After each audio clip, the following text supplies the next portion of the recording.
அஸ்ஸலாமு அலைக்கும் வரஹ்மத்துல்லாஹி வபரகாத்துஹு.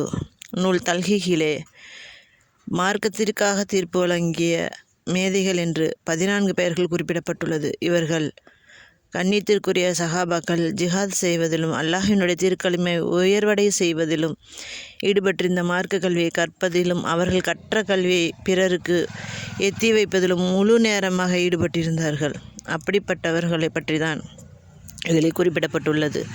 அதில் முதலாம் அவர் அபூபக்கர் சித்திக் ரலியல்லாஹு அன்ஹு, இரண்டாம் அவர் உமர் ரலியல்லாஹு அன்ஹு, மூன்றாம் நபர் உஸ்மான் ரலியல்லாஹு அன்ஹு, நான்காம் நபர் ஹஜ்ரத் அலி ரலியல்லாஹு அன்ஹு, ஐந்தாம் நபர் அப்துர் ரஹ்மான் இப்னு அவுஃப் ரலியல்லாஹு அன்ஹு, ஆறாம் நபர் ஹஜ்ரத் உபை இப்னு கஹஃப் ரலியல்லாஹு அன்ஹு அவர்கள், ஏழாம் நபர் ஹஜ்ரத் அப்துல்லாஹ் இப்னு மசூத் ரலியல்லாஹு அன்ஹு அவர்கள், எட்டாம் நபர் ஹஜ்ரத் மூவாத் இப்னு ஜபல் ரலியல்லாஹு அவர்கள், ஒன்பதாம் நபர் ஹஜ்ரத் அம்மார் இப்னு யாசிர் ரலியல்லாஹு அவர்கள், பத்தாம் நபர் ஹஜ்ரத் ஹுதைபா ரலியல்லாஹு அவர்கள், 11ஆம் நபர் ஹஜ்ரத் சல்மான் பார்சி ரலியல்லாஹு அவர்கள், 12ஆம் நபர் ஹஜ்ரத் ஜைத் இப்னு தாபித் ரலியல்லாஹு அவர்கள், 13ஆம் நபர் அபு மூசா ரலியல்லாஹு அவர்கள், 14ஆம் நபர் ஹஜ்ரத் அபூ தர்தா ரலியல்லாஹு அன்ஹு அவர்கள்.